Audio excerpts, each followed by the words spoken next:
Looking from the western side to the east, looks like it's a mixed architecture of brick, and on the other side limestone bricks.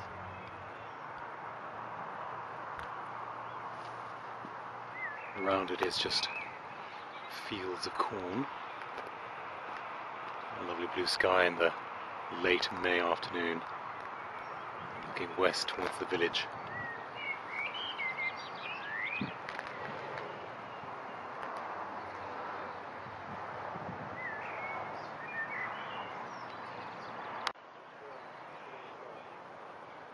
I'm looking now from the southern end,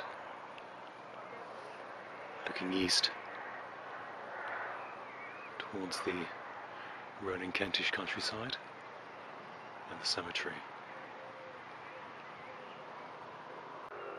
And this is the eastern end of the church where the famous Chagall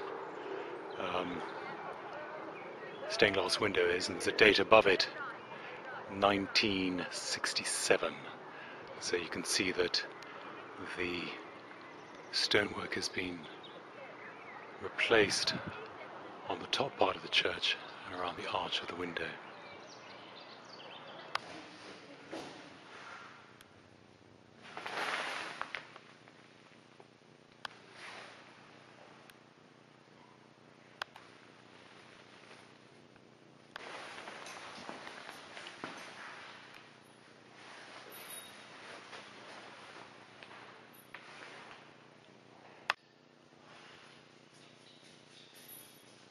The chancel windows here were finally installed in 1985, which is also the year of Chagall's death at the age of 98, replacing the Victorian glass, which is now cunningly backlit by a specially designed light box installed in the vestry at the suggestion of Hugh Casson, which we'll have a look at in a moment.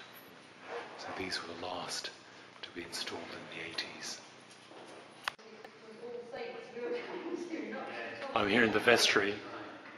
These are the original Victorian windows, which were all backlit in fact, and were taken down and replaced with Marc Chagall's stained glass windows.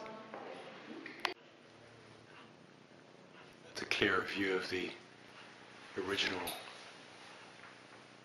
Victorian stained glass windows, which are now backlit in the vestry.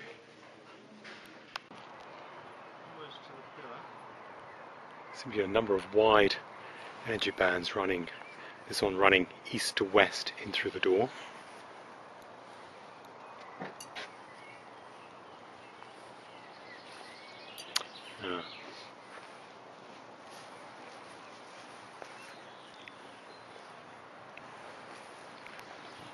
And then another wide one running north-south from the labyrinth on the other side, on the north side, through the front door. If I ask which way the energy is flowing,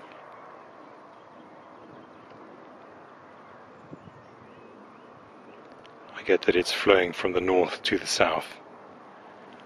So we have one energy line running from east to west through the church, and then one running north to south that I can so far see, a very wide one through the front door, and another one perpendicular actually, running north-south, in fact south-west to northeast. I'm standing at the eastern end of the church, the western end of the church, I beg your pardon, looking east to the great eastern window.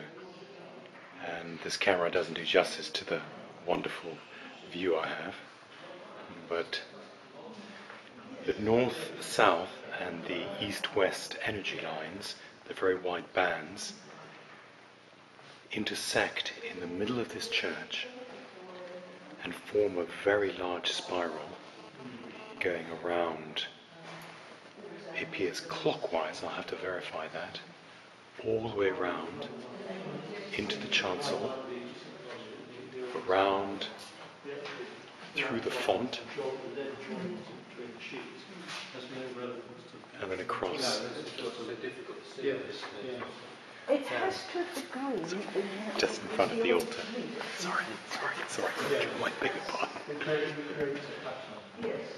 Big spiral, which is quite interesting.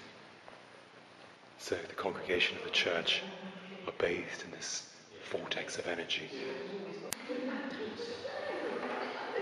It's quite dimly lit, but appears to be another smaller spiral being formed around the altar of this church as the energy line east-west continues and then intersects another on the way out. I just can show you. It's very interesting. Let's see, Marc Chagall, Rance, 1967. Very beautiful.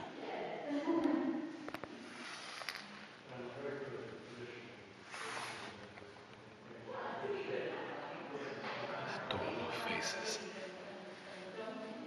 of Chagall on the stained glass windows.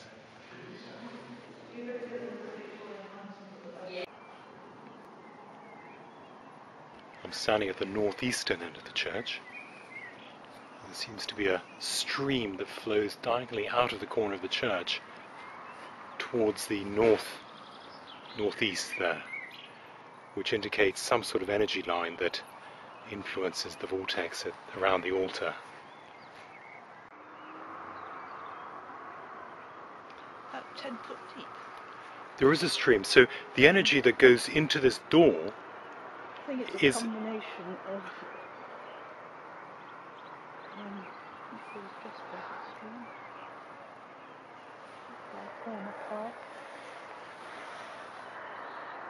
I think it's a combination this side of path and stream. Stream, yeah. And the other side seemed to be just stream. Just stream. Huh.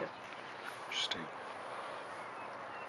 There's a underground stream and energy line that run through this door, around the altar, then out of the northeast corner of the church, which may be causing the vortex in the church.